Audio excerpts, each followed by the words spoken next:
cultura e o entretenimento. Se você não tá sabendo, eu tô te dizendo. Nave do conhecimento hoje tá fazendo, ensinando para todos que tão aprendendo.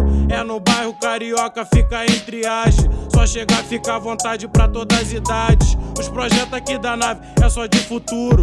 É só focar no progresso e nos seus estudos. É online de beat, tudo bem legal. Olá, tudo bem? Bom, seja você nos ouvindo na nossa plataforma do SoundCloud ou no YouTube, a gente quer primeiramente agradecer a sua audiência, que nos assiste ou nos ouve. Estamos novamente aqui na Nave do Conhecimento de Triagem. Eu sou Atlas Monteiro, assessor de comunicação, especificamente dessa nave. E aqui ao meu lado nós temos o nosso mediador padrão, Marcos Couto, que também é o nosso instrutor de tecnologia. E hoje tivemos, a felicidade de receber uma pessoa que vai contribuir muito para a nossa campanha de buscar cada vez mais atingir você, que pode vir a ser um potencial aluno e se aproveitar de tudo que a nave do conhecimento tem a oferecer. Seja alguém que busque a gente já por tradição ou pela primeira vez. E essa pessoa se chama Amaury Cardoso, que vem a ser o nosso chefe de gabinete da Secretaria Municipal de Ciência e Tecnologia. Eu tive a oportunidade de conhecê-lo há algum tempo atrás e achei crucial trazê-lo aqui porque ele realmente tem muito conteúdo para compartilhar conosco e dá um direcionamento bem direto sobre qual é a proposta que a Secretaria tem nessa disseminação de conhecimento com tecnologia e todas as outras oportunidades. Tá? O Amaury é um funcionário hoje de carreira, mas é um físico formado em física e que há bastante tempo fez essa conversão. Tem tido diferentes experiências ao longo dessa vida dele na carreira pública. E hoje ele também desenvolve muito bem outras atividades, principalmente, não vou dizer de forma nem oficiosa, até oficial mesmo, como um grande comunicador. A gente vai abordar isso aqui também. Ele faz parte, pelo menos fez parte de um instituto que é muito referência na área de oratória e comunicação. Enfim, eu não vou me estender muito porque o currículo dele é muito grande e a gente tem por hábito dar oportunidade ao nosso convidado de complementar tudo que a gente às vezes não consegue, nesse primeiro momento. Então, Amaury, queria passar a você a palavra e pedir que você aí fizesse da melhor forma possível esse complemento de quem é Amaury Cardoso nessa função como chefe de gabinete hoje da Secretaria Municipal de Ciência e Tecnologia, mas também trazer para a gente o seu passado, seja ele recente ou lá do início, para depois a gente dar continuidade. Atlas, é um grande prazer estar aqui nos estúdios de um equipamento que eu conheci lá atrás, em 2012, e que, quando conheci, eu fiquei maravilhado. Então, é um prazer estar aqui em Triagem e ver que vocês produziram aqui um estúdio e estão trabalhando no sentido de dinamizar as informações do que vem a ser esse projeto que vocês trabalham, que é o projeto da Nave do Conhecimento.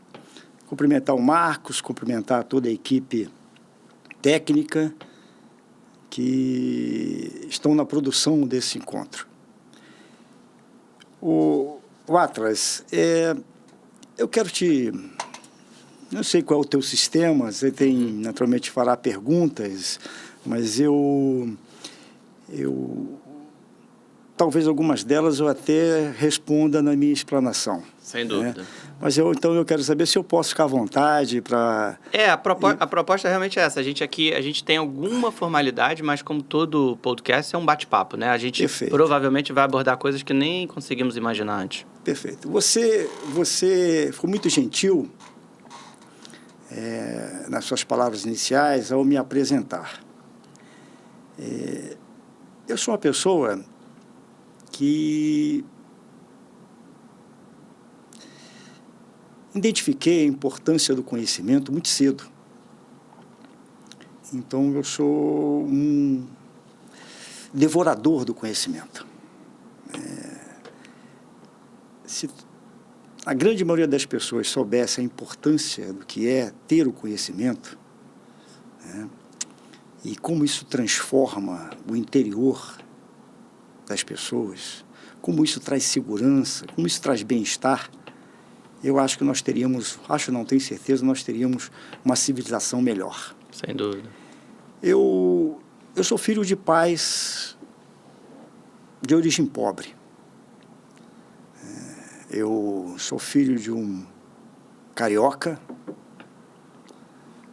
e de uma nordestina, uma piauiense. E minha mãe veio para o Rio de Janeiro, na companhia dos meus avós, em 1954. Os meus pais, meu pai no Rio de Janeiro, minha mãe, como disse, nordestina, se conheceram dentro do processo político. Eu aqui não vou falar de política, mas eu estou falando da minha história, da minha origem. Se conheceram ali, um momento turbulento. O que eu estou querendo dizer com isso? Eu sou raiz de pai e mãe com origem na política, origem nos ideários de transformação que a política, a boa política, a política com essência, proporciona. Isso, infelizmente, não existe mais. Talvez não existe mais, seja um exagero, possa transparecer para alguns que eu não acredite na política, de forma nenhuma. Eu acredito cada vez mais na política, porque a política ela é transformadora. Mas ela só é transformadora se o povo souber transformar. Para que a política seja boa, e a política, quando a gente fala naqueles representantes que democraticamente a população elege, essa população tem que estar interessada pela política, ela tem que estar com um grande poder de análise crítica, né, para poder, dentro do seu veio ideológico, ela decidir pelos seus representantes. Quando ela não sabe decidir, ou quando ela não se interessa, ou quando ela decide errado, por não saber decidir ou por não se interessar, nós criamos a situação que nós estamos hoje. Verdade. Eu fiz esse preâmbulo introdutório para dizer que eu sou uma pessoa que sempre, desde garoto, eu fui levado a amadurecimento muito cedo, porque eu sou criança do final da década de 50, adolescente na década de 60 e jovem nas décadas de 70 e 80. Foram momentos de grande transformação do processo político brasileiro. De grande, eu vivenciei tudo isso. Então, não tem aonde eu esteja no campo profissional que eu não associe essa história. A minha atividade profissional, a minha visão política, a minha ideologia política. A minha ideologia política é de transformação, é de oportunidades.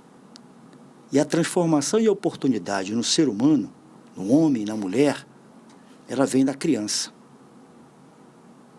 Se na criança e na adolescência essa oportunidade não acontecer, o desenvolvimento da pessoa que não tem essa oportunidade será um desenvolvimento muito dificultoso, né? Muito restrito. Isso. Enfim, aprendi com meus avós e com meus pais que tudo que fazemos tem um retorno. Nossas ações, nossas atitudes, nossas decisões, que são diárias, ela tem uma consequência. Sim. Ela traz um retorno. Quem está me ouvindo sabe disso. Em pequeno, médio e alto grau. E eu aprendi muito cedo isso. Eu tinha dificuldade, Marcos, eu tinha dificuldade, na minha adolescência, de me relacionar com alguns colegas da minha idade. Que dificuldade é essa? Porque eu vivia muito ao lado do meu pai e da minha mãe, ouvindo eles falarem com os amigos deles, discutirem política, discutirem o modelo de transformação, né? O que se estava debatendo naquela época, o que se debatia na década de 60, na década de 70 e até meados de 80, que nós vivemos sobre o regime ditatorial, né? Governo militar. E eu fiz escola nesse período e eu era contrário. Eu venho de uma vertente política muito de esquerda. Hoje eu sou uma pessoa de centro progressista. Muitas coisas a gente reformula, né? Sim, com o passar do Porque tempo. a vida é mutável, né? A gente vai reformulando muitas coisas, mas a minha essência eu não perco. Né? Eu estou dizendo isso porque a minha vida profissional e política sempre correram paralelas. Entendi. Então, eu fiz essa introdução para vocês entenderem. E qual era a dificuldade, eu dizia, qual era a dificuldade de me relacionar com meus colegas? Na grande maioria, eu percebia um grande vazio. Eles não acompanhavam, eles não debatiam aquilo que para mim era importante, o futuro do meu país. Por que as coisas estavam acontecendo naquela época, da forma como estavam acontecendo. E isso, o jovem, já na minha época... Já tinha essa tendência, né? Que hoje é muito já evidente. não se preocupava muito com isso. Mas isso era uma coisa do sistema. Eu sempre estudei em escola pública. Eu sou oriundo de escola pública. E olha que o meu processo eram 6 anos de primário, depois tinha que fazer 4 anos de ginásio, antes era ginásio. Para passar para o 2º grau, tinha que fazer uma admissão, um ano de admissão, para ver se você estava preparado para ir para o 2º. Isso tudo acabou. Isso tudo acabou. Né? Mas eu peguei essa época. Fragilizou também o sistema, né? Eu peguei essa época. E vou te dizer, Atlas e Marcos, eu vou te dizer o seguinte, o ensino público, na minha época, quem estudava em escola pública era aquelas crianças, aqueles adolescentes mais preparados. Quem ia para a escola privada é porque não conseguia acompanhar na escola pública. Para você ver como é que isso mudou. Agora inverteu. Como se inverteu. Né? O ensino brasileiro, não é só no Brasil, né? Em vários outros países, mas o que nos interessa aqui é o nosso país, o ensino brasileiro, ele vem a cada década, não mais a cada década, a cada ano, Sim. ele vem se deteriorando, se degradando. Isso é muito sério. É muito sério.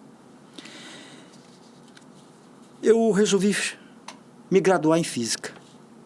E quando terminei, eu tive um período ausente do país, eu sempre fui um militante político, e militei na época disso, na época de grandes restrições à liberdade. Você tinha que ter muito cuidado. Muita gente foi perseguida, foi presa. Meu pai, eu vim dessa origem. E hoje eu estou falando, muitos jovens que estão me ouvindo, talvez não esteja conseguindo acompanhar.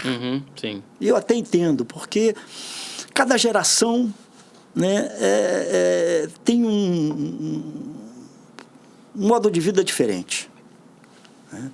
E eu não estou aqui para dizer se a minha geração foi melhor ou se essa geração é melhor, embora eu tenha a minha posição clara sobre isso. A minha posição clara é que nós estamos, quando eu digo nós, é o nosso país, ele está devendo muito às gerações futuras. Quando eu digo gerações futuras, gerações da década de 80, 90, 2000, 2010, 2020, sim, que nós estamos agora, na terceira década do século XXI. E olha como é que isso, no campo da educação, no campo do avanço da ciência e tecnologia, no nosso país, nós estamos deixando a desejar. E isso, é óbvio que isso tem ação direta, repercussão direta na formação do cidadão. É verdade. Na formação do cidadão. Então, eu sempre fui uma pessoa que questionei muito isso. Atlas, não existe, no meu conceito, uma democracia plena se não houver igualdade de oportunidades. É claro que o processo civilizatório da humanidade sempre foi de diferenças de classes sociais. Uhum. É claro. Né? Mas alguns momentos se justificava. Hoje, que nós estamos no século XXI, o avanço avassalador da ciência, da tecnologia, e não da agora, é inadmissível que acesso a oportunidades no campo da educação e da tecnologia, agora em especial, em razão da revolução que nós estamos vivendo, eu vou falar um pouco sobre isso, é inadmissível que isso seja de acesso de um número muito pequeno de jovens. É verdade. Então, o que eu quero dizer com isso? Cada vez mais afunila as oportunidades para uma grande gama de jovens em nosso país. Mas isso é só no Brasil, não. Né? Isso é uma realidade de 2/3 dos países em nosso planeta. 2/3. Não existe desenvolvimento humano, volto ao tema, né? A deixar claro, sem oportunidade no campo da educação.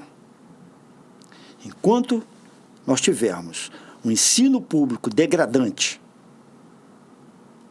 né, e o ensino privado cada vez mais sofisticado, e as pessoas que estão lá no ensino privado vão continuar sendo os detentores do poder, porque conhecimento é poder. Informação é poder. Se manipula uma sociedade com conhecimento. Então, eu quero deixar esse recado para poder justificar aqui a sua pergunta de como eu estou me sentindo na Secretaria de Ciência e Tecnologia. Uhum. Vamos lá.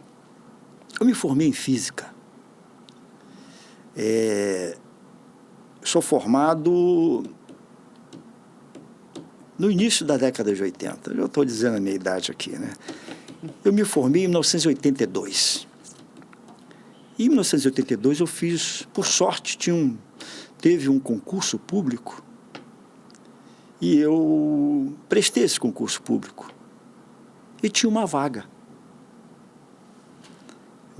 para físico do Inmetro, Instituto Nacional de Normalização e Qualidade Industrial, Instituto de Metrologia, que funciona aqui no Rio de Janeiro, um grande parque tecnológico, que é o Inmetro. Eu sou físico do Inmetro e trabalho no IPEM, que são extensões, né? Extensões do Inmetro. Sim. Em todas as unidades da federação. Tem um IPEM Rio de Janeiro, IPEM São Paulo, IPEM Bahia, IPEM Rio Grande do Sul, que vem com as diretrizes das normatizações, qualidade industrial da instituição Inmetro, que é federal. E trabalhei nesse órgão. Como eu disse, passei no concurso, trabalhei nesse órgão 1 ano e 7 meses. Se foi mais um pouquinho, não passou de 1 ano e 8 meses. Jovem, 23 anos, recém-formado, físico, ganhando 25 salários mínimos, ganhava muito acima da média, vindo de família pobre, me casei logo em seguida, construí tudo que eu tenho com o meu salário, que era maravilhoso, para os padrões da época. Hoje também, se eu tivesse acompanhado para os padrões de hoje, quem ganha 25 salários mínimos? Né? Só algumas pessoas, mas não pelo mérito do conhecimento da grande maioria. Então,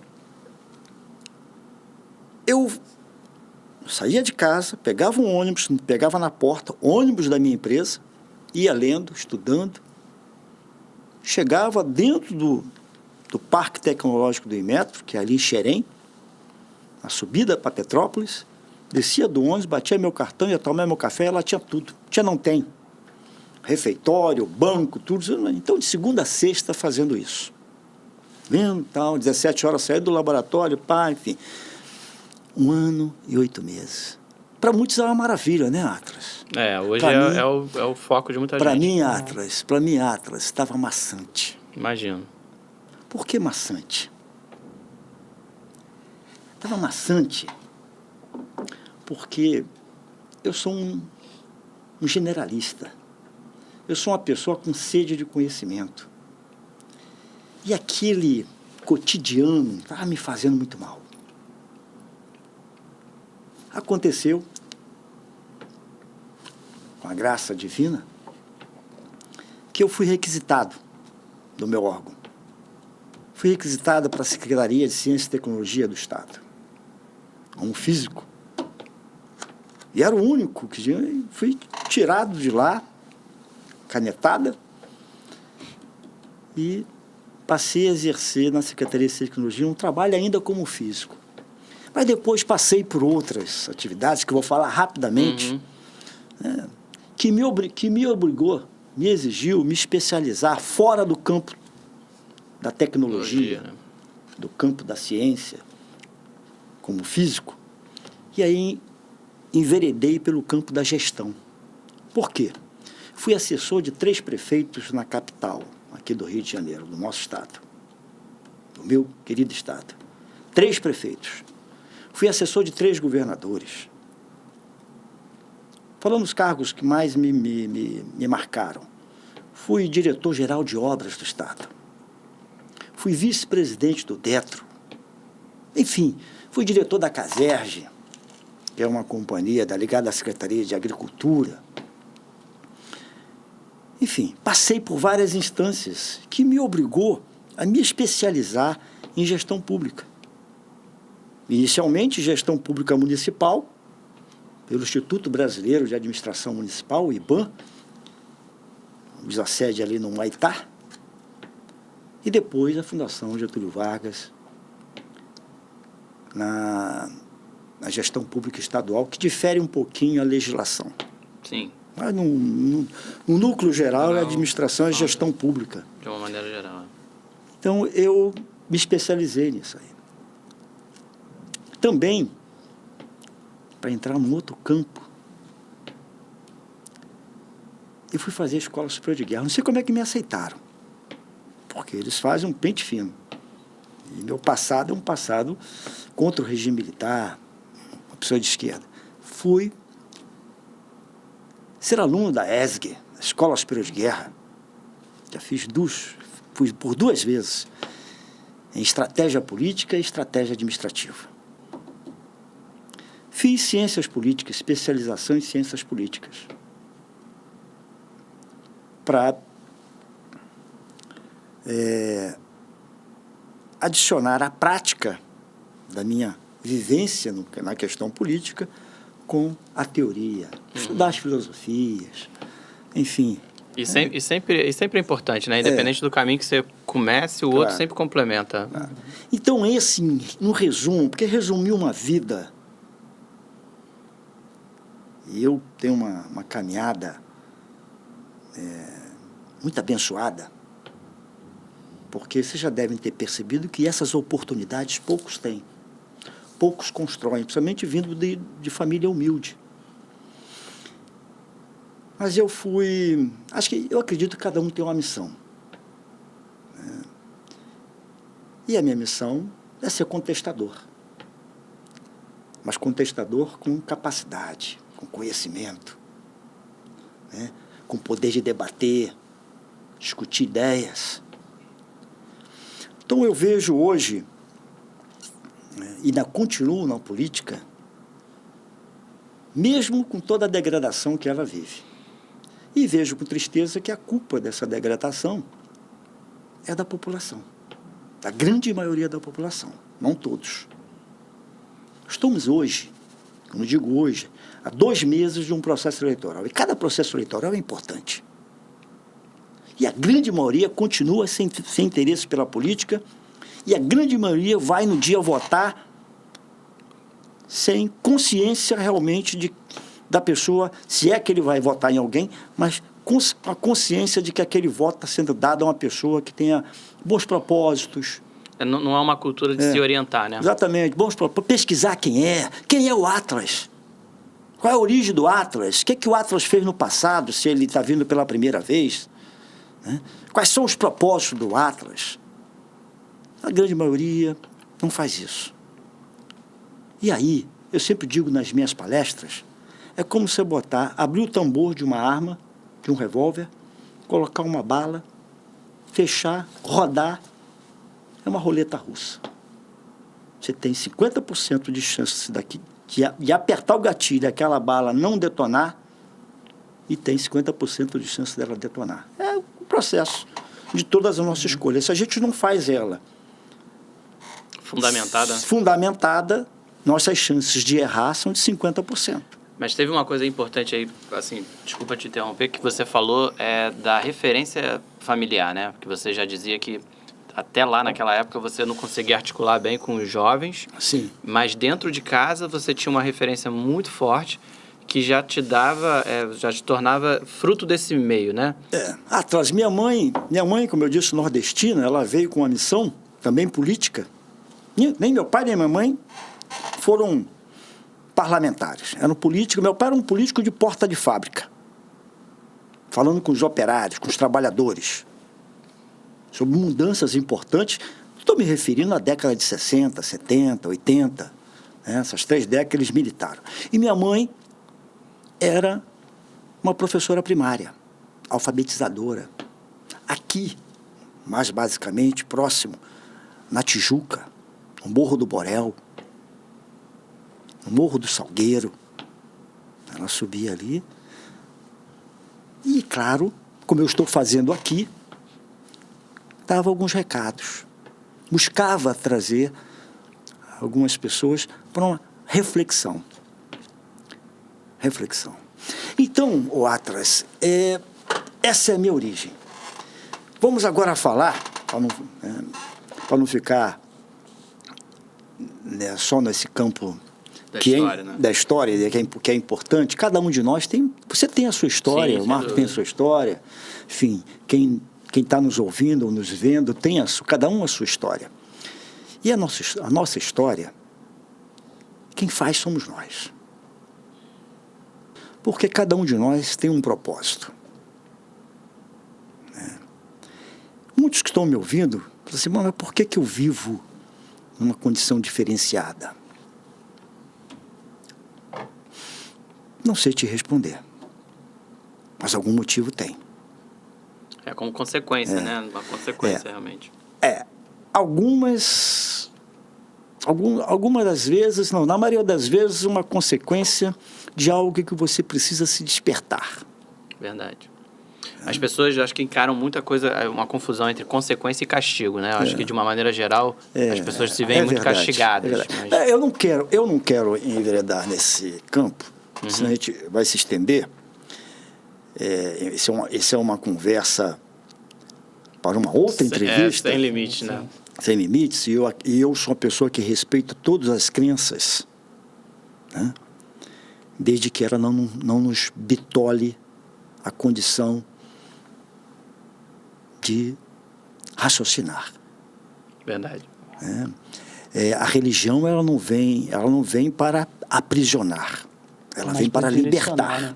Né? Para libertar. Para libertar. Isso aí. Mas que a gente tem que usar o bom senso. Verdade.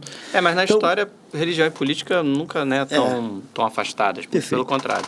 Mas vamos aí E você, como contestador, não era de surpreender que isso já tivesse, né, no seu cerne aí para poder fazer. Mas realmente é uma percepção sempre válida. Então, boa parte do que a gente já queria saber, assim, da parte introdutória, era realmente entender se hoje teria alguma coisa que você poderia compartilhar conosco que você entende que nesse papel como gestor, né, o chefe de gabinete da SMCT, tem alguma prioridade que você queira focar, não em detrimento de nenhuma outra, claro, né, mas que você imagina que para o curto e médio prazo deva ser o grande foco da secretaria e, é claro, a gente usar aqui essa comunicação para deixar todos que fazem parte, seja dessa nave, seja da própria secretaria, talvez não tenham ainda tido a oportunidade de entender como você vê essa prioridade, para que a gente possa aprofundar essa necessidade e talvez, quem sabe, até contribuir com ela, né? Sim. Atlas, como eu disse, a minha carreira profissional ela foi muito... me proporcionou muitas experiências. Eu citei aqui uma lista de funções, cargos que eu exerci, e todos eles foram fundamentais no meu processo de construção profissional. Sim. E também no meu processo de amadurecimento das minhas convicções. Em algumas áreas, eu pude interferir com aquilo que eu acredito e introduzir, melhor dizendo, alguns dos meus ideais na questão da oportunidade para todos, da questão no campo social. Eu digo isso, por exemplo, no assessoramento a prefeitos, né? Sempre eu me preocupei com a questão social, políticas públicas no campo dessa área, até porque também eu esqueci de falar, eu fui aluno da UFRJ num curso, né, de que eu me graduei, pós-graduei, em políticas públicas e governo, ali na Praia Vermelha, onde também é a ESG. Bem do lado. Do lado. Ali da UFRA, né? Do lado, ali. Perto ali do antigo, do que chama Pinel, ali, aquela da UFRJ ali. E eu fiz políticas públicas ali em 1989 para 2000. Fui da turma 89 e 2000. Políticas públicas e governo. Além de ter feito gestão, eu queria entender melhor e melhor contribuir com políticas públicas, em especial no campo no campo social e no campo da educação, que caminham paralelo. Sim. Sabe quando você pega uma esponja e joga assim num líquido e ela... Eu sou isso. Eu absorvo. Eu aprendo com uma pessoa humilde e ela nem sabe que me ensinou. Aprendo conceitos com pessoas humildes. Se for falar histórias aqui, eu gosto muito de viajar e de carro quando eu tiro férias. E o Brasil é um país de extensão continental. E eu tiro minhas férias, pego meu carro e vou até o Lençóis Maranhenses pelo litoral e volto pelo interior para ver a dicotomia, a diferença social.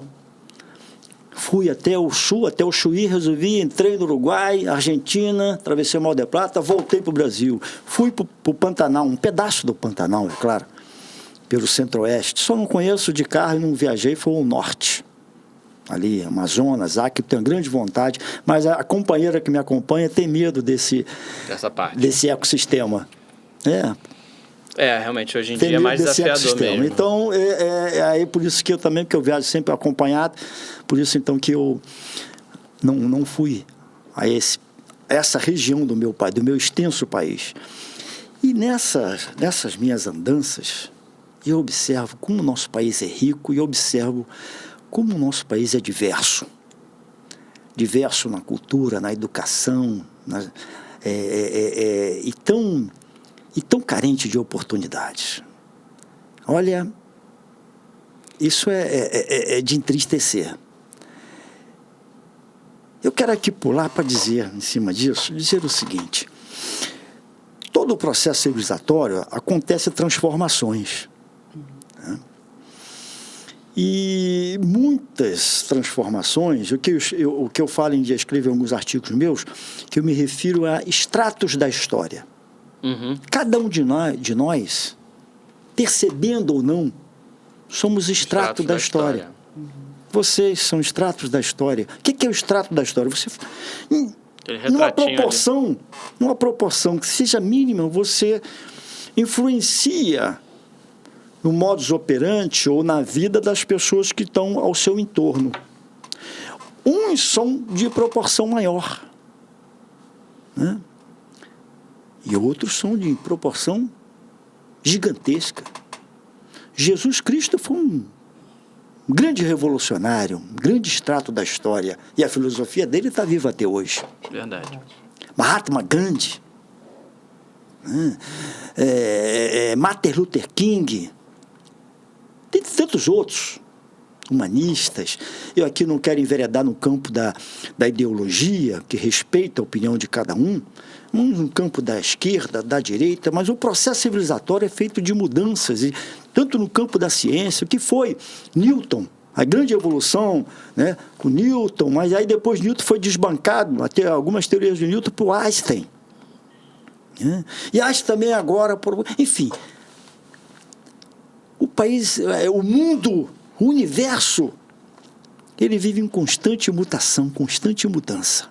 Nós somos um grãozinho de areia nesse processo. Mas cada grãozinho de areia é importante para formar um solo, para encher um balde. É importante. Eu cito sempre nas minhas palestras que os processos de transformações, eles mudam o processo de entendimento e o processo de vida em proporções, às vezes, que as pessoas não estão preparadas. Vamos aqui. Claro que tiveram tantos outros para trás, mas vamos nos pegar aqui a primeira Revolução Industrial. A primeira Revolução Industrial, houve uma grande transformação, o mundo vivia, o mundo naquela época, ele era quase que sua totalidade, se não totalidade, era agrícola. Agrícola. Uhum. Agrícola. E a Inglaterra, inicia na Inglaterra, logo seguida em alguns países da Europa, mas na Inglaterra, a primeira Revolução Industrial com a máquina a vapor. Mudou o estilo de vida, foram criando cidades, né, e criando-se novos métodos de trabalho, fábricas. Sem nenhum, o trabalhador trabalhava ali sem nenhuma garantia trabalhista e tal, mas foi mudança de vida. 100 anos depois, veio a segunda Revolução Industrial. 100 anos depois, ou perto disso. Segunda Revolução Industrial com a eletricidade. Saiu isso da máquina a vapor, olha o que era para a eletricidade. Então houve toda a mudança no maquinário, enfim, o processo de produção acelerou. As cidades, as metrópoles começaram a se formar de uma forma mais intensa. O mundo mudou. Foram duas grandes transformações, né? Uma diferença de 80 a 100 anos, que foram, assim, uma hecatombe na questão das mudanças de estilo de vida. 40 anos depois, olha como é que diminui. 40 anos depois veio a terceira Revolução Industrial, e esta já incluindo a informática. A informática. Aqueles grandes computadores, uma sala assim, um computador, esse estúdio aqui, cartões, aquele negócio antigo, e aquilo ali já foi uma pancada. Enfim, as transformações no meio de comunicação. Foi informática e telecomunicações, foi a terceira, informática e telecomunicações. Primeiro o Graham Bell, né, o telefone, que antes era o telégrafo, aí, né, aquele, né, depois o telefone, alguém deve estar rindo aí. Depois o telefone, do telefone, enfim, a televisão, rádio, televisão, o que foi o rádio? O processo de comunicação. Ainda até hoje, né? O rádio ainda tem muito valor. Exatamente. O rádio, não, grande como tem muito valor. Foi reformulado. É uma coisa que está... Esse exercício que a gente faz aqui nada mais é do que o que sempre exatamente, se fez no rádio. De uma forma diferenciada, mas ainda a mesma coisa. E olha o que foi a importância do rádio. Eu me lembro, meu bisavô, para minha avó, meus pais, tudo rádio. Né? O rádio deu um avanço na comunicação. Então, essa terceira revolução, a informática e a telecomunicações, foi um impacto muito maior do que a primeira e a segunda. Sem dúvida. O que eu quero dizer com isso, para você que está me vendo, me ouvindo, muitas dessas... Cheguei na terceira, mas não parou por aí. E nem vai parar. Mas o que eu quero dizer com isso? a maioria das pessoas não estavam preparadas para essas mudanças.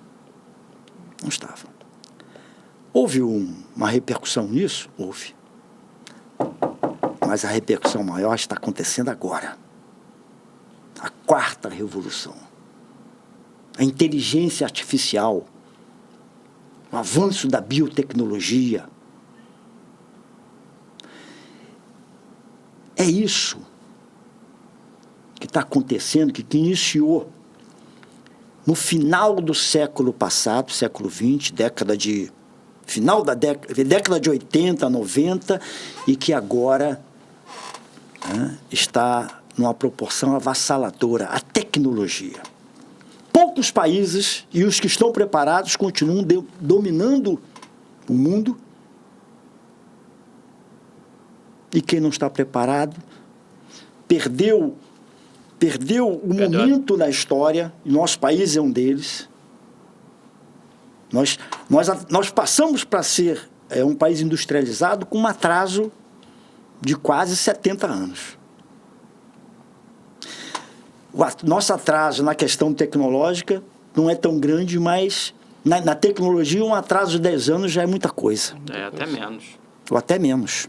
Então, vocês entenderem, terem a clareza do que essa geração, os jovens de hoje, não o jovem de 30, 40 anos atrás, como eu, que já sentiu o impacto, o de hoje, sem oportunidade, vivendo em comunidades carentes, vivendo em comunidades tuteladas, sem formação, e muitos deles sem base familiar, que é a principal célula de uma sociedade, que está, na sua grande maioria, dilacerada. Dilacerada. Os jovens de hoje, com raríssima exceção, e tudo que eu falo aqui, toda regra tem sua exceção, o jovem de hoje, ele colhe os ensinamentos de muitas coisas que chegam para ele. Hoje o certo é se dar bem. Hoje o certo é avançar o sinal com a moto, enfim, é o que essas vans fazem aí, é o quê? É o meu pirão primeiro, é o individualismo. É isso que está se aprendendo. É isso. Jamais se admitia, nos jovens da minha geração, a gente levantar a voz para um professor. Jamais. Hoje o profissional, que é a categoria mais nobre,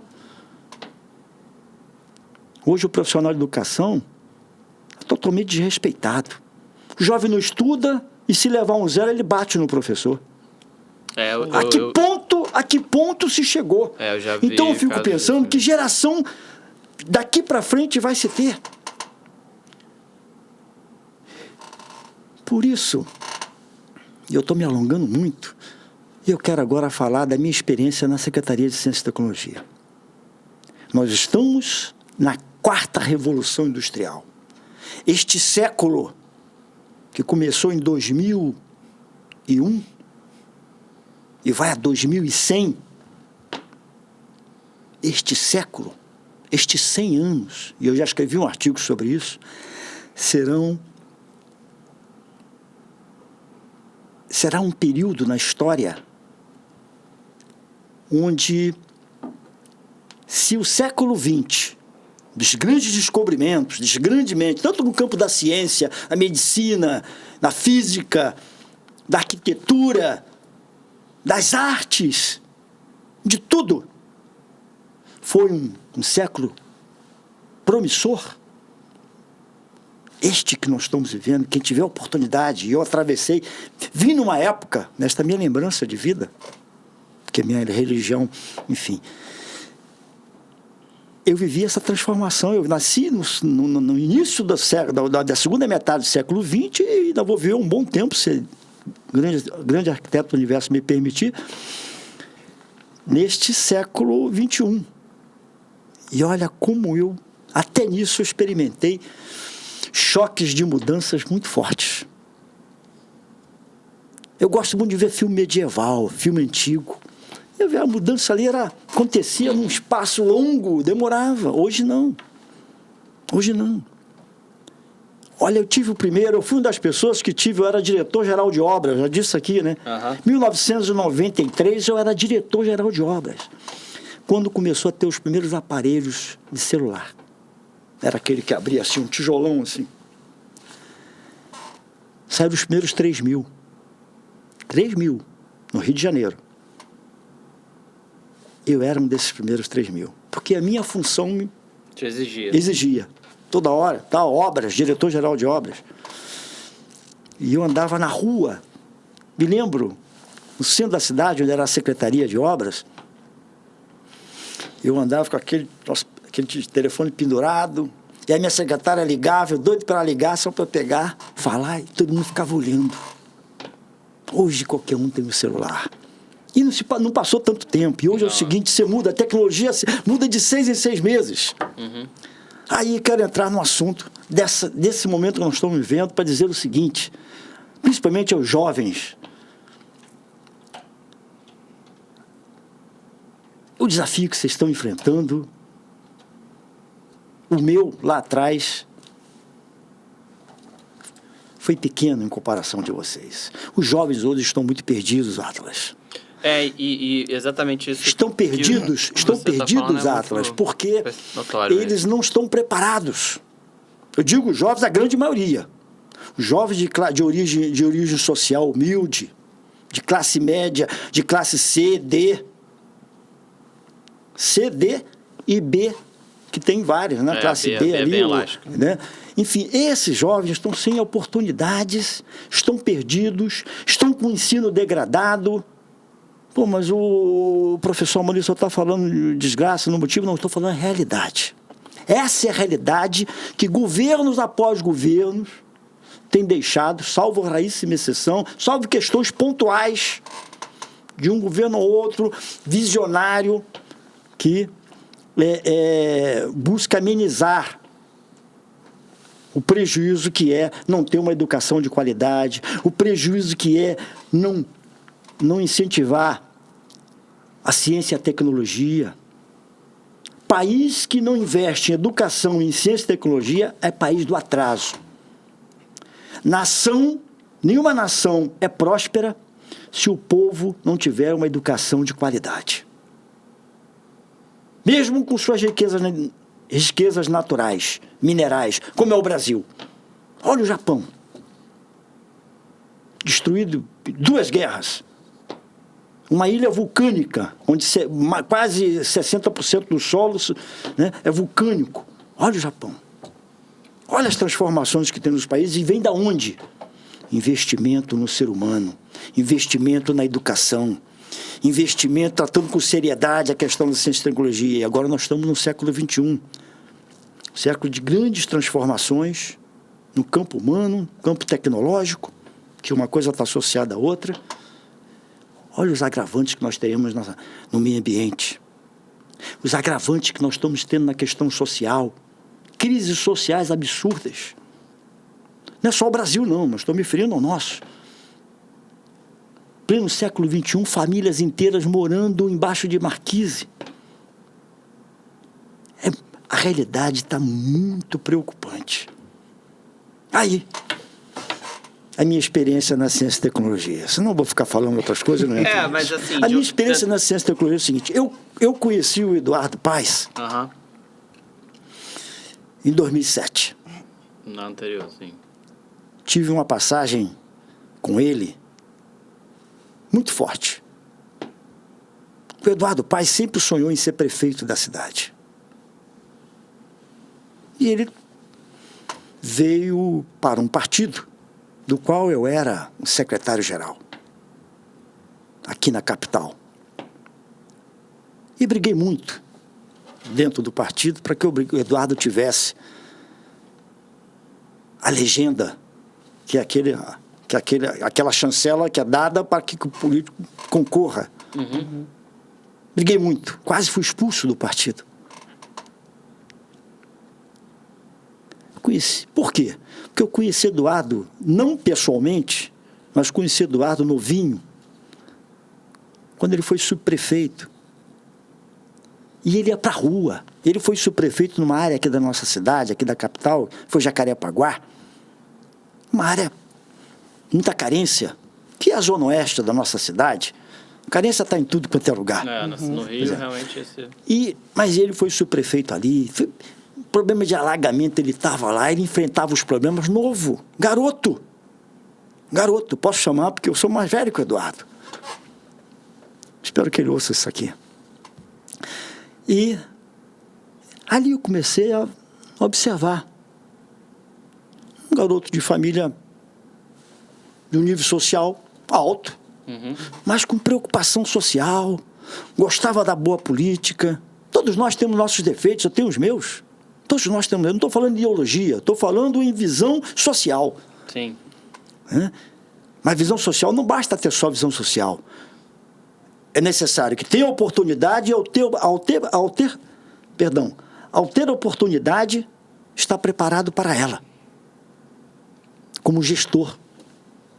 Com erros e acertos que o Eduardo tenha tido, todos nós temos na nossa vida, gostando ou não gostando, ele é um grande gestor público, com grandes projetos. Um deles é esse aqui, que eu estou aqui, dentro de uma nave do conhecimento, que foi criado em 2012, na segunda gestão do Eduardo. 2012. Que projeto? O nome já diz, nave do conhecimento. Ou seja, agregar conhecimento. E aonde estão essas naves? Onde está aqui essa aqui? Em Triagem. O que está em torno de Triagem? Comunidade com pouca oportunidade de capacitação. Comunidade com pouca oportunidade de estar integrada à tecnologia. Integrada à tecnologia, muito obrigado. Integrada à tecnologia. Então surge da cabeça do Eduardo, de tantas outras coisas, surge da cabeça do Eduardo criar a nave do conhecimento, 2012. E foi no segundo governo dele, que ele entrou em 2008. Sim. E eu briguei, eu tenho meu relacionamento com o Eduardo vai ali. Eu briguei para que ele, dentro do partido, para que ele tivesse a legenda, ele teve a legenda e ganhou a eleição. E fez o mandato de 2008 a 2012, 2012 a 2016. Em 2012, no segundo mandato, ele cria a nave do conhecimento, dentre tantas outras coisas que o Eduardo fez. Nós vivemos, o Eduardo tem o privilégio, ele sempre fala isso, ele tem o privilégio de ser prefeito de uma cidade como o Rio de Janeiro, que é diferenciada. Tem outras cidades diferenciadas, mas ele tem o privilégio e ele ama essa cidade. Eu já repito, o Eduardo tem seus defeitos, e eu tenho a petulância de dizer para ele, e até porque eu tenho como amigo, de dizer isso para ele, ele também diz os meus defeitos, que eu tenho muitos. Mas, olha, o Eduardo tem mais virtudes do que defeitos, principalmente no que ele está. Ele gosta da política, ele gosta de ser prefeito da cidade do Rio de Janeiro, e é inegável que a cidade do Rio de Janeiro só não está pior por conta das gestões dele, que ele está na terceira. Senão estaria pior. Quanto a isso, acho que a gente que... Aí eu falo também como carioca, não como, prestador de serviço da prefeitura. Eu acho que isso aí eu não vejo em qualquer lugar que eu vá, qualquer opinião diferente. Isso é indubitável, vamos dizer. Mas, então, assim, posso traduzir mais ou menos o que você está compartilhando aqui conosco, que, independentemente do que a gente venha a entregar, o foco realmente é disseminar conhecimento para essa população. Você sabe a filosofia das naves do conhecimento. Você trabalha na nave do conhecimento de Triagem. As naves do conhecimento, hoje nós temos 9. Que foram criadas, como eu disse, no período do Eduardo. Depois nós tivemos um período de 4 anos, de 16 a 20, em que esse projeto... E outros, mas esse projeto, teve um hiato em especial, teve um hiato de gestão. Ficou abandonado. Sim, sim. Eu entrei aqui antes da entrevista, você circulou comigo aqui num prédio enorme, que foi da Light, e que está dentro de Triagem, um espaço enorme que Eduardo teve a ideia de criar uma nave do conhecimento, e eu vejo aqui a trancos e barrancos que podia estar muito mais evoluído a nível de... Mas teve um hiato aí que isso foi destruído, como Para quem está ouvindo aqui, se não quiser fazer uma comparação, como foi destruído o BRT, a estação do BRT. Mas muito mais grave destruir um espaço tecnológico que tem o propósito, né? Os projetos eles estão amparados em políticas públicas com o objetivo principal é oferecer a democratização digital. Estamos no século XXI, quarta revolução industrial. Hoje, a exigência no mercado de trabalho é totalmente tecnológica. Totalmente tecnológica. E se não total, informática, então, informática hoje é como o inglês que eu tinha bloqueio e perdi várias oportunidades por não dominar o inglês, porque eu tinha bloqueio essa matéria. Era um divisor. Quem estava na fila de empregos tinha o inglês, não tinha, eliminado. Hoje, informática, a área digital, quem está fora, quem não tem, está fora. Se tornou uma etapa do processo seletivo, né? Exatamente. Além da etapa de RH, de inglês, tem a etapa técnica, Sim. que é uma entrevista técnica. Né? Exatamente. Então, o Eduardo vem com essa ideia. E são ali, espalhadas na cidade e, basicamente, vê se tem alguma nave do conhecimento na Zona Sul. Até um dos pais questionou isso pra gente. Não tem nenhuma lá na Barra? Não tem? Não... Aí, olha, eu acredito que não faça parte da estratégia porque as oportunidades lá comparadas aqui já existem. Sim. Agora ele pediu ali uma nave satélite, né? Eu vou falar sobre esse projeto, eu vou falar sobre esse projeto ali e tal. Mas as naves do conhecimento, as 9 que foram criadas em 2012, que ainda, né, são 3 na Zona Oeste, aqui na Zona Norte, no subúrbio, enfim, espalhadas aonde tem uma densidade maior. Isso é pesquisa geográfica, densidade maior, onde estão concentradas as comunidades e automaticamente onde estão as pessoas, os jovens com menos oportunidade de capacitação. É esse projeto que tem que ecoar, é isso que eu tenho lutado na Secretaria de Ciência e Tecnologia. Fiz uma reunião, inclusive você estava presente, de que a comunicação ela tem que ser reavaliada e chegar para esse jovem dizendo para ele, você está vendo que o mercado de trabalho aí te exige, você está fora do mercado de trabalho e tem cursos gratuitos importantíssimos que vão adicionar ao seu currículo para que você pelo menos participe do processo de seleção. E com muita fundamentação, com muita qualidade. Se não tiver na área de informática, empreendedorismo, enfim, se não tiver esses cursos, infelizmente, o que a grande maioria está fora do mercado de trabalho dessa quarta revolução industrial. Muitas profissões, não da agora, de alguns anos, e daqui para frente vai se acelerar mais, vão deixar de existir. É verdade. Então, vão deixar de existir. Por essa transformação. E o jovem tem que perceber isso. Cada geração que vem tem que perceber que ele tem que estar antenado e tem que estar inserido na capacitação. Eu, quando jovem, há muito tempo atrás, não vou revelar aqui a minha idade, mas há muito tempo atrás, eu já tinha essa preocupação. E olha que o meu mercado de trabalho era outro. Hoje, o jovem que não tiver capacitação, domínio nas questões digitais, na informática, né? Não tiver antenado com o que o mercado de trabalho está pedindo, ou ele vai ficar fora, ou ele vai ficar subempregado. Sim. Subempregado, não é menos nobre, o importante é trabalhar, mas, enfim, com qualificação salarial não muito satisfatória, dizendo assim. Então, Eduardo vem com essa ideia, as naves do conhecimento. O que acontece agora?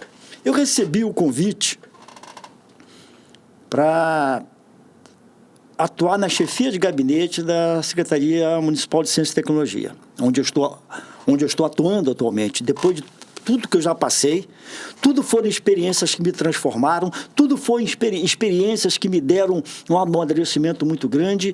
E o seguinte, como sou um generalista, e eu entendo que o processo da vida, ela tem um propósito, e na minha opinião o propósito é você evoluir. É você evoluir como pessoa, o seu interior, é você evoluir no conhecimento, né? pelo tempo da sua existência, seja ela qual for, você viver a vida evoluindo. Alguém sabe aqui dizer se há vida em outro planeta? Agora que estou me referindo só à nossa galáxia, que é... Não vou entrar aqui na física, porque aí vai complicar. Mas, alguém sabe afirmar? Mas eu não tenho a prepotência de dizer que a Terra é o único país, é o único planeta habitável. Alguém sabe dizer qual o verdadeiro sentido, o propósito da tua vida? Você tem que encontrar. Eu sempre busco o meu. E uma coisa que eu tenho bem clara é que este aqui, que tem o nome de Amaury Cardoso,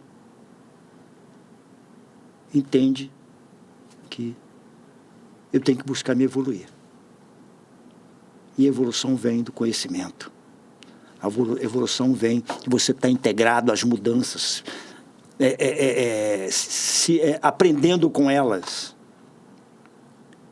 Poucos jovens têm essa clareza, o que me deixa preocupado, muito preocupado.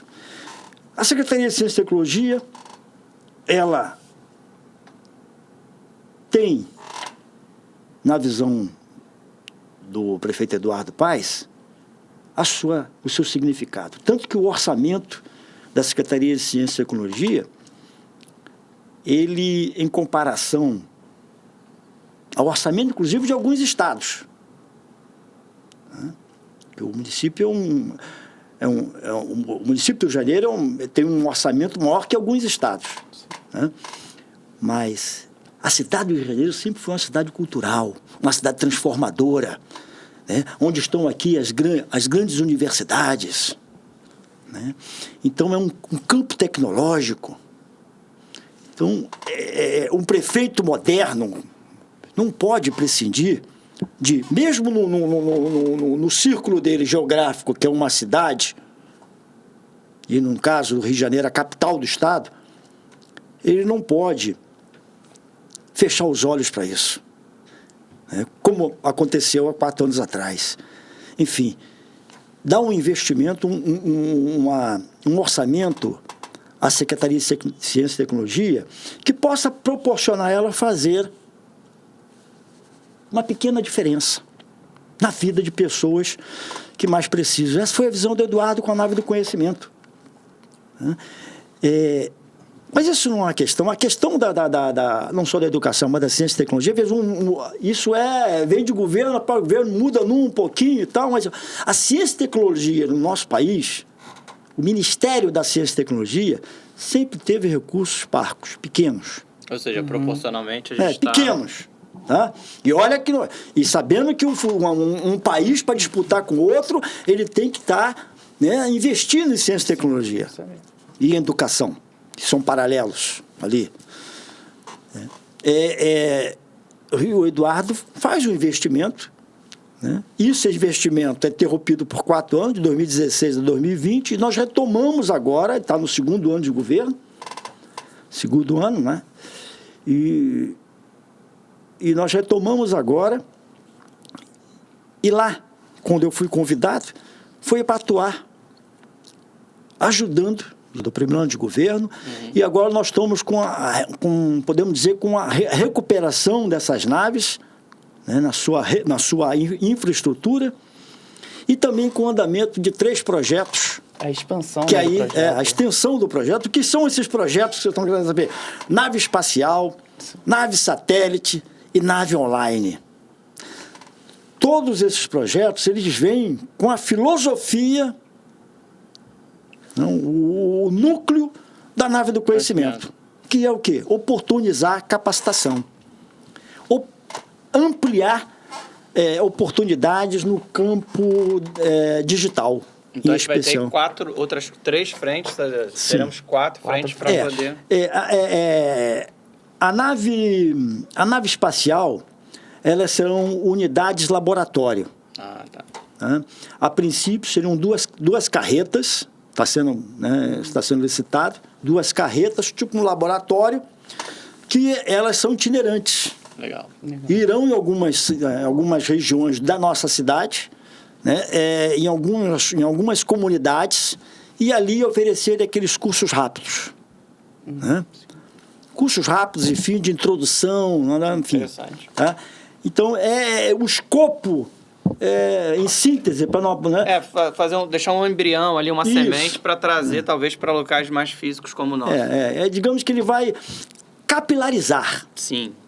Capilarizar, vai com isso, chega e tal, aquela carreta abre, aí dentro fica uma semana ou 15 dias num curso de introdução à informática, enfim. Entendi.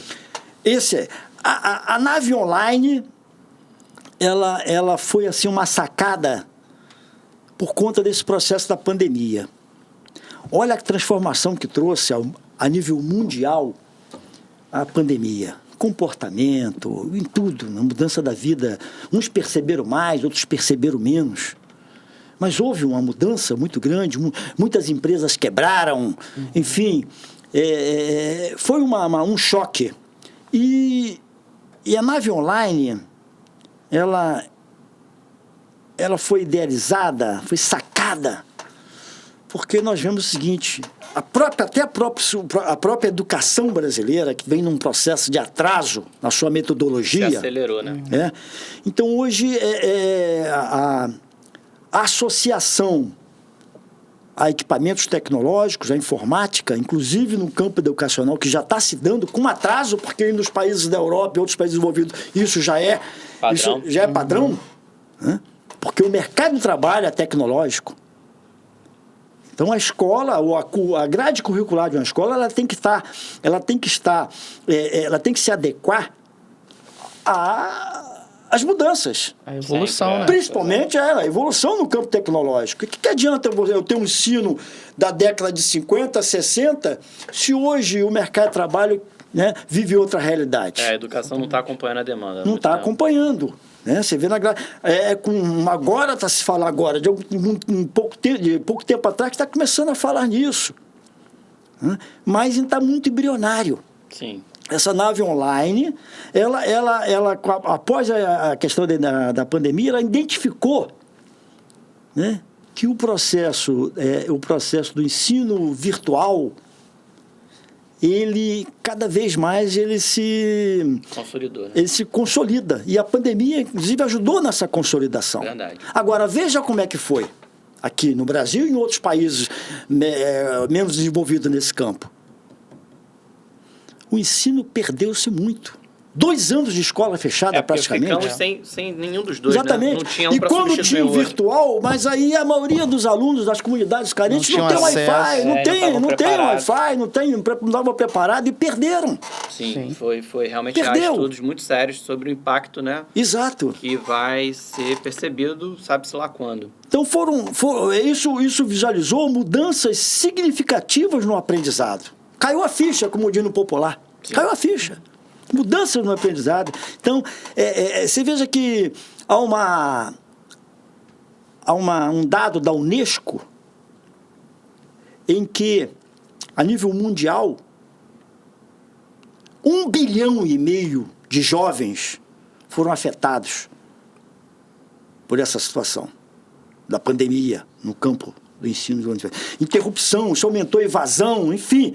O ensino que já é, principalmente nos países, o ensino que já é deficitário, com a pandemia, ele então... Colapsou, né? Colapsou mesmo. Colapsou. Ele ficou, salvo raríssima exceção, enfim. Eu sei porque eu caminho nas comunidades, eu ando, eu sou uma pessoa que gosta de estar... Eu fui criado assim, eu vivo no meio de várias camadas sociais. Até crianças que eram já bem orientadas e se encontravam em instituições, ainda que tradicionais, mas com algum recurso, foi percebido uma freada aí na cognição mesmo, né? Teve que se fazer um trabalho de recuperar o exercício cognitivo para poder, em algum momento, entrar nesse eixo e poder criar aí uma ideia de como vai ser essa nova era. essa nave online, como é que ela vai se dar? Né? Ela vai se articular com instituições, né? Públicas, privadas e instituições comunitárias. Entendi. Entendeu?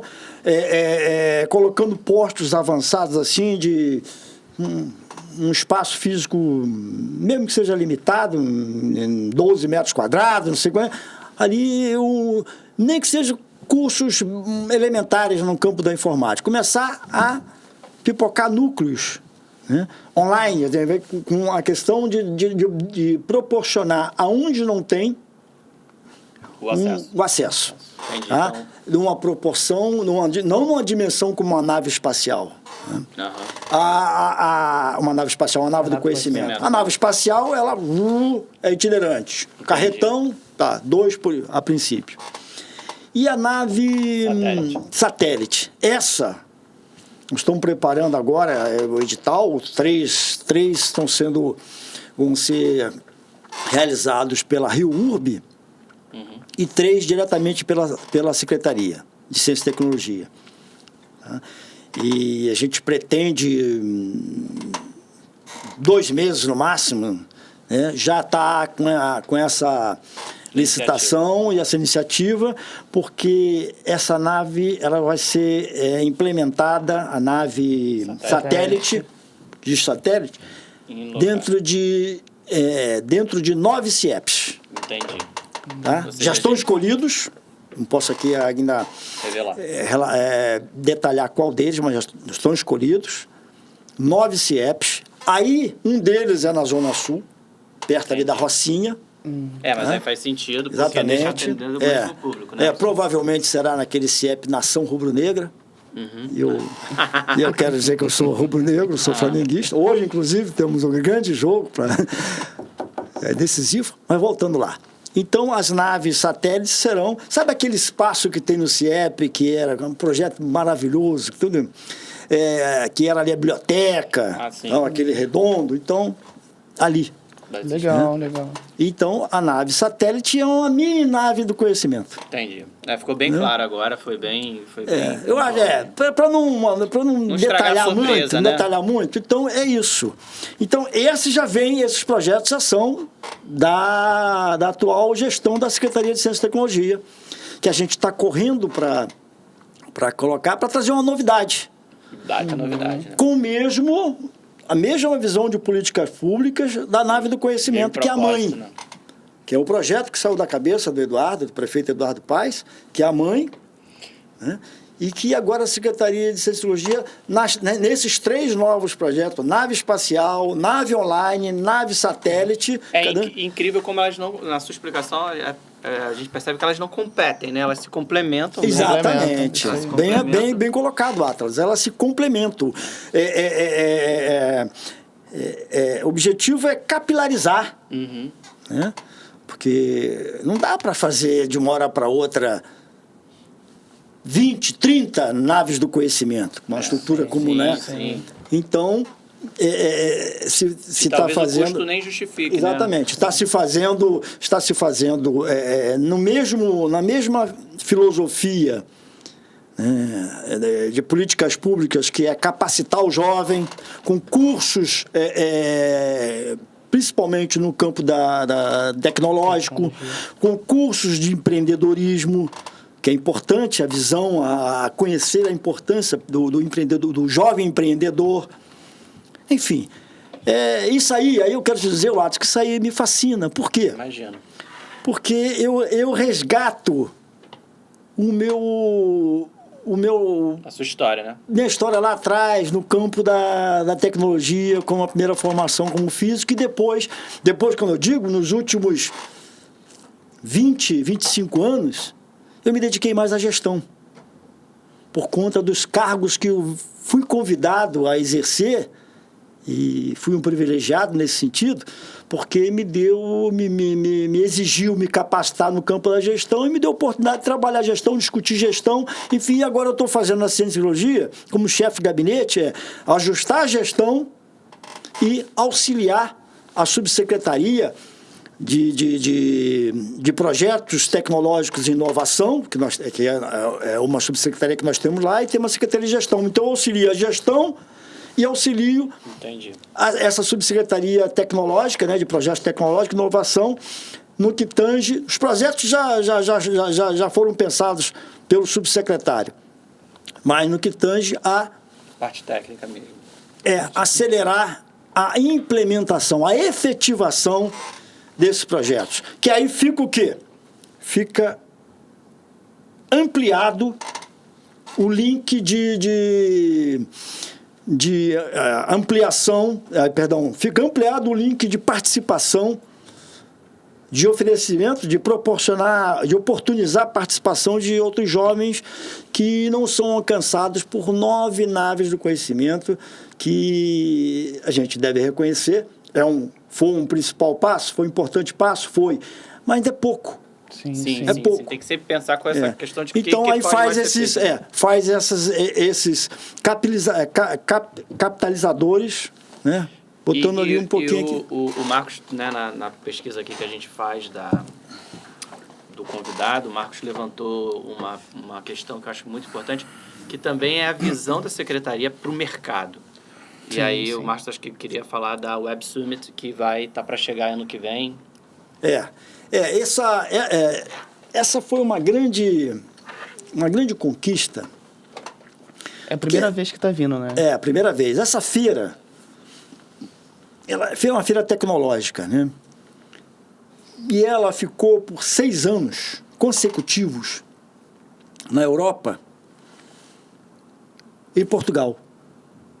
Em Lisboa, capital de Portugal. E o resultado, o retorno dessa feira, que é anual, para Lisboa, para Portugal, foi bastante significativo.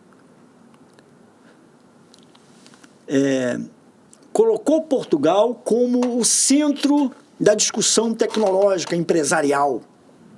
Muitas empresas, né, no campo da tecnologia se instalaram. Então, mexe com todo o processo turístico, financeiro. O ecossistema tem uma Perfeito. E o prefeito foi visitar essa feira o ano passado, seu primeiro ano do 3º mandato. Né?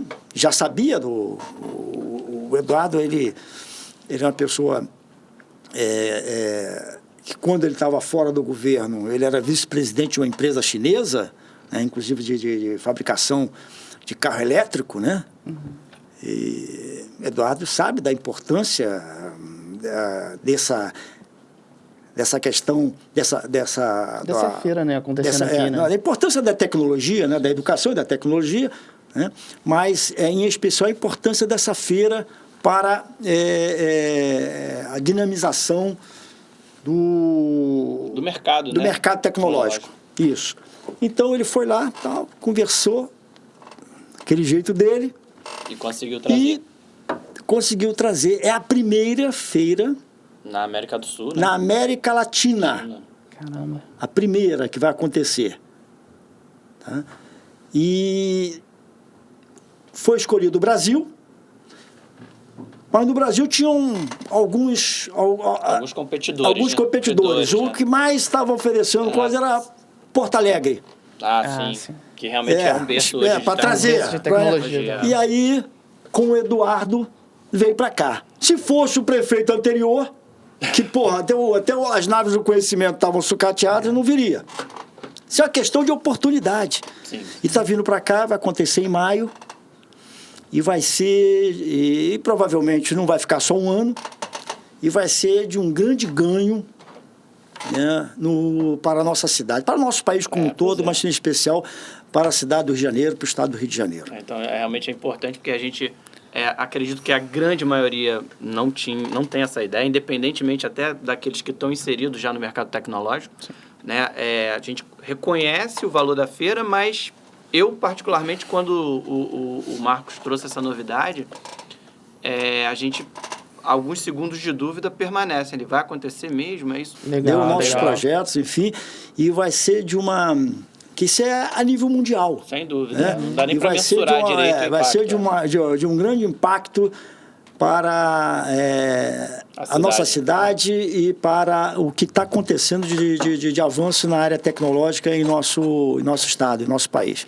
E, então, Amaury, acho que quem pôde, né, e quem está acompanhando a gente, seja tanto na plataforma, né, de podcast SoundCloud ou aqui no YouTube, acho que a gente conseguiu cumprir a missão de poder trazer aí a sua visão do que a nave e as naves, já que agora a gente tem todos esses outros projetos paralelos que se complementam, pretendem atingir.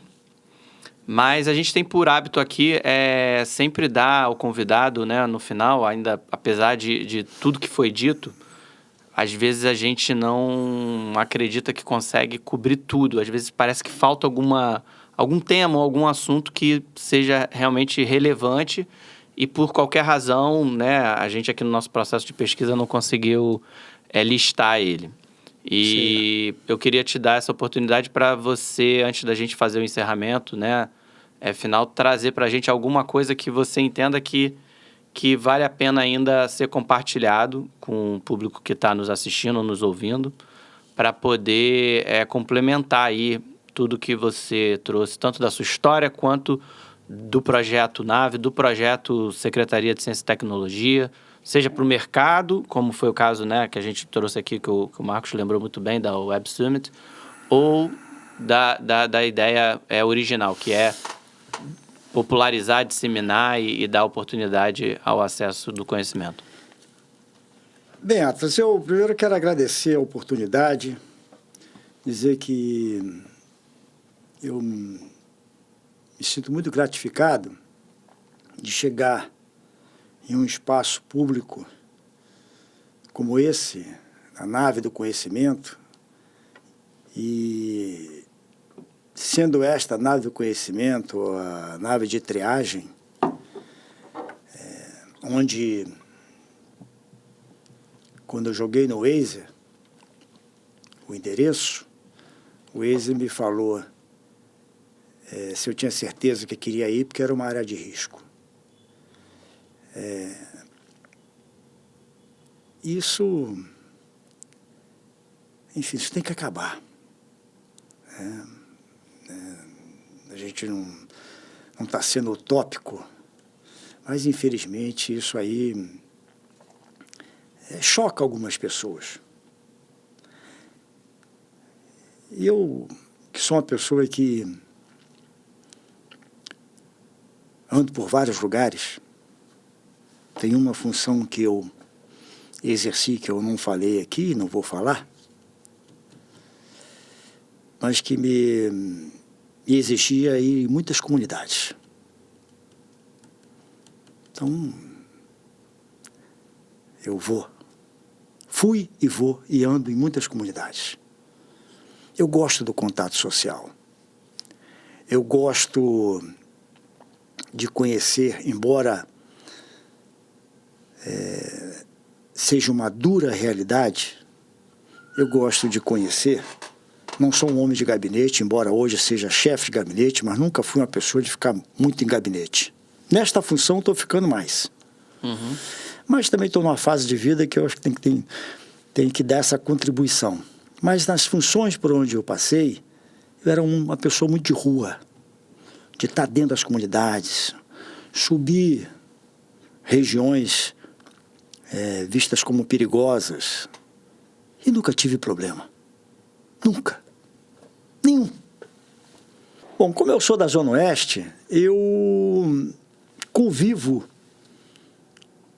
mais de perto com situações sociais em várias comunidades daquela região, né, que formam aquela região. Comunidades com muita carência, jovens com muita falta de oportunidades, né?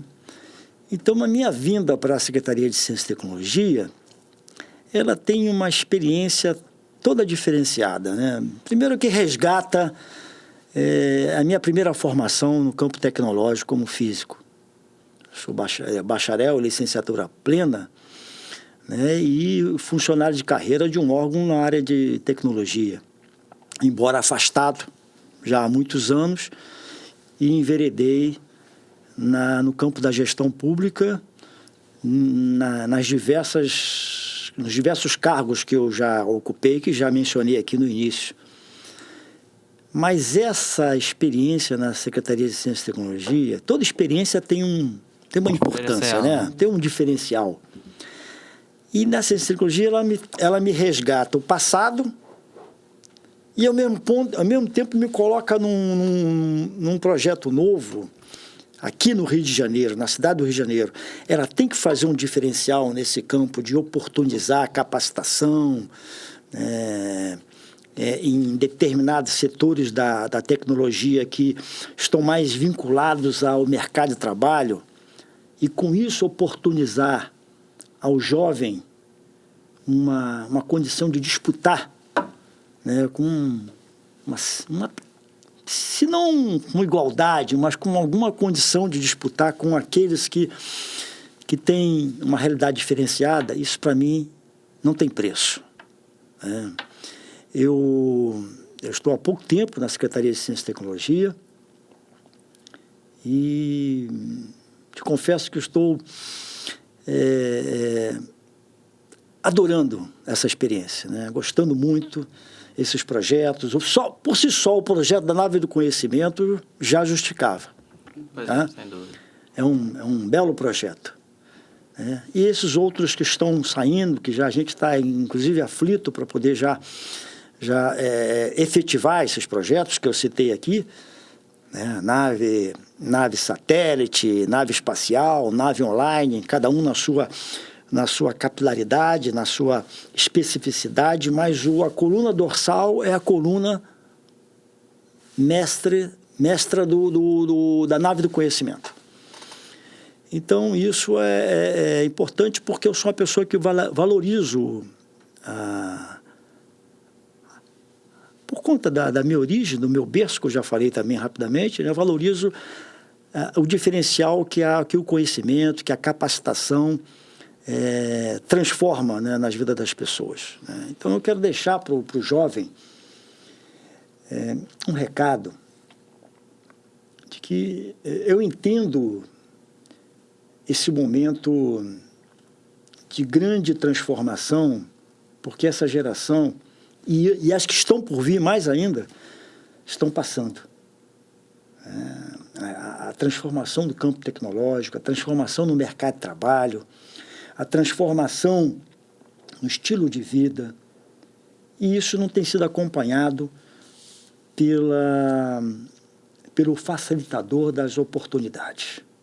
As oportunidades, elas se fecham cada vez mais, a cada ano que passa, para o jovem das classes sociais mais baixa. E isso leva à marginalização social. É um crime o que ocorre com muitos jovens com a falta de oportunidade, desorientados, sem perspectiva de futuro. E está sendo uma pecinha dentro de uma estrutura na Secretaria de Ciência e Tecnologia para tentar ajudar de alguma forma, para mim, vale a pena demais. Então, eu aposto muito nesse projeto da Nave do Conhecimento, pelo que ela se propõe, que esse projeto se propõe. Já devia estar mais avançado. Como eu disse, ela foi criada em 2012 e houve uma deturpação, houve uma deterioração dos espaços, está sendo retomada agora, com muita dificuldade, mas com muito empenho. E jovem, principalmente aqueles que não têm condição de se capacitar em entidades privadas. Aproveitem. Os cursos da Nave do Conhecimento são cursos de alto nível. Muitos deles, se você pesquisar nas entidades privadas, vai ver com que o custo é alto. Tem cursos sendo oferecidos na nave do conhecimento que, se você for fazer, é em torno de R$5.000. Verdade. Caríssimo. Então, agarre a oportunidade. Oportunidade, hoje em dia, ela surge cada vez mais com mais dificuldade.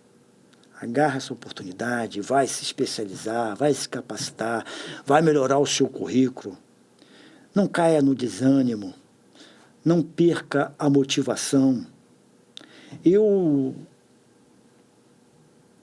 exerci durante 8 anos, de 2011 a 2019, a presidência de uma fundação. Uma fundação em que eu era o presidente aqui no estado do Rio de Janeiro, no meu estado, mas ela existe em cada unidade da federação do nosso país, nas 27 unidades do nosso país, nos 26 estados e o Distrito Federal.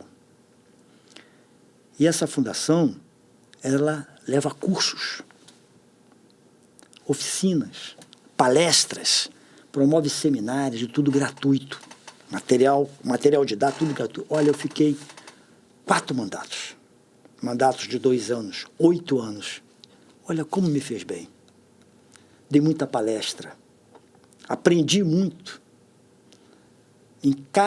Não tem um município do nosso estado, que é composto por 92 municípios, não tem um que eu não tenha ido, ou levar um curso, ou levar uma palestra, ou um seminário, ou promover uma oficina em parceria com a prefeitura, ou com a Câmara Municipal, ou com os clubes de serviço, seja o LAI, Associação Comercial, maçonaria, o que fosse.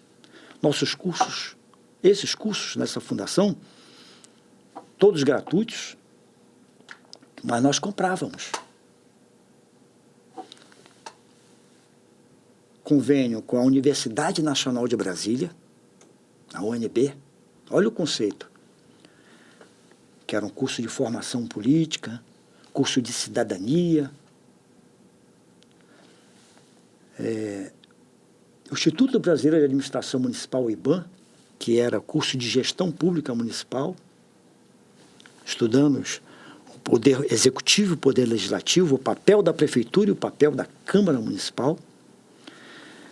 Cursos de dicção oratória, o mais procurado. Imagina, muito importante. Porque mesmo. comunicação não é da agora. Faz toda a diferença. Não é da agora, desde os primórdios. Desde a Praça Ácora, na Grécia, onde os filósofos falavam ali e tal, né? Comunicação é poder. Quem tem o domínio da dicção e oratória, ele se sobressai perante os outros, ele se torna líder. Eu dei muito curso de dicção oratória. O nome do curso é Dicção Oratória Comunicação de Alto Impacto. Antigamente, não muito antigamente, mas até uns 15 anos atrás, 20 anos, 3 profissões: magistrado, professor e político. Se não tiver o seu dom da oratória, estava morto. Não exercia. Estava morto. Político que não sabe falar, não convence. Magistrado que não souber numa tribuna passar, porque comunicação, você fala, principalmente com o rosto, passando sentimento, olhando nos olhos, gesticulação sem exagero, nem de menos nem de mais. Não vou dar um curso aqui. Caminhar à frente das pessoas que estão te assistindo, conversando, né? Você dá uma ênfase na voz, ao mesmo tempo você dá uma ênfase no gesto, você impacta. Então, aquele que tem e olha que é um curso mais procurado, por quê? Estatisticamente, 89%, para ser mais exato, 89,6% das pessoas tem medo de falar em público. Fica insegura. Às vezes tem um potencial, tem conhecimento, mas não sabe passar, é uma pessoa fechada. Quantas oportunidades perde? Verdade. Então, eu tive essa oportunidade de dar muito curso. Correr esse estado todo, conheci muitas pessoas, e minha vida, viver sem conhecer pessoas, viver sem trocar experiência.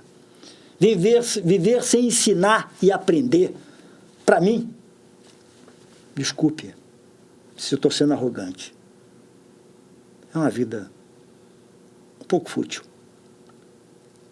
Isso naquilo que me alimenta. O que me alimenta é trocar conhecimento. O que me alimenta é trocar experiência. O que me alimenta é o aprendizado constante. Pense nisso, jovem. Principalmente os jovens. Eu, quando me apresentei, eu nasci no início da segunda metade do século XX. Então, você sabe que eu já estou uma idadezinha, no início. Segunda metade foi 1951. Então, foi no início. Então, eu estou com 65 anos. Eu sou de 57. Então, minha juventude, meu aprendizado era outro, diferente daqui. A tecnologia, hoje o que os meus filhos, né, e meus netos dispõem de tecnologia. Então, eu estou concluindo dizendo para vocês o seguinte: não percam a oportunidade de buscar a sua capacitação. Aqui, na nave do conhecimento de triagem,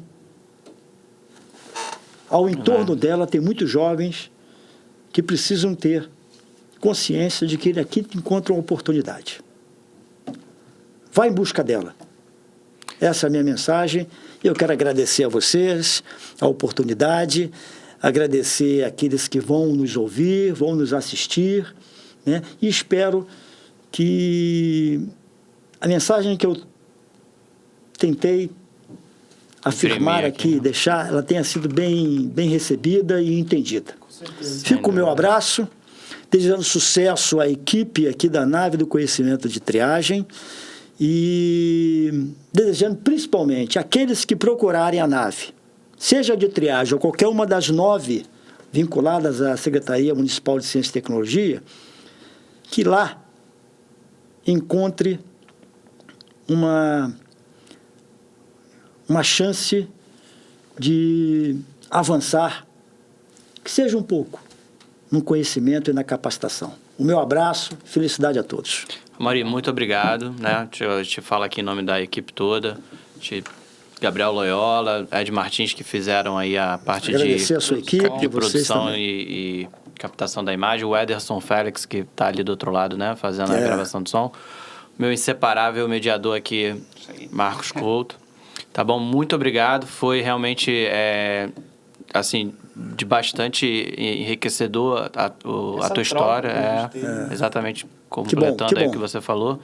E eu acho que o recado foi bem direto, apesar de tudo que foi alinhado aqui, costurado, mas realmente é incentivar a todos, principalmente ao jovem, né? Mas a todos, que o conhecimento é que vai nos levar adiante. Perfeito. Muito obrigado. Muito obrigado. Você que nos assiste, por favor, não deixe de entrar no nosso site, que é www.navedoconhecimento.rio, e lá desfrutar de tudo que a gente discutiu aqui e muito mais. Atlas, já que você botou um site, me permita aqui, eu tenho um blog de artigos. Para quem gosta de pesquisar, é um blog, só de artigos, que eu considero o meu ponto de vista, que eu boto para reflexão sobre vários temas da atualidade. Quem quiser conhecer, acesse www.amaury, com Y, Cardoso com S, tudo junto, .blogspot.com.br. Me honrando, joga lá, desde 2005 até 2022, atualizado até o mês passado, junho, um artigo por mês. Maravilha. Se gostar de ler, dá uma olhadinha. E tem muita coisa para se divertir lá, né? Agradeço a atenção. Prazer a todos, obrigado e até a próxima.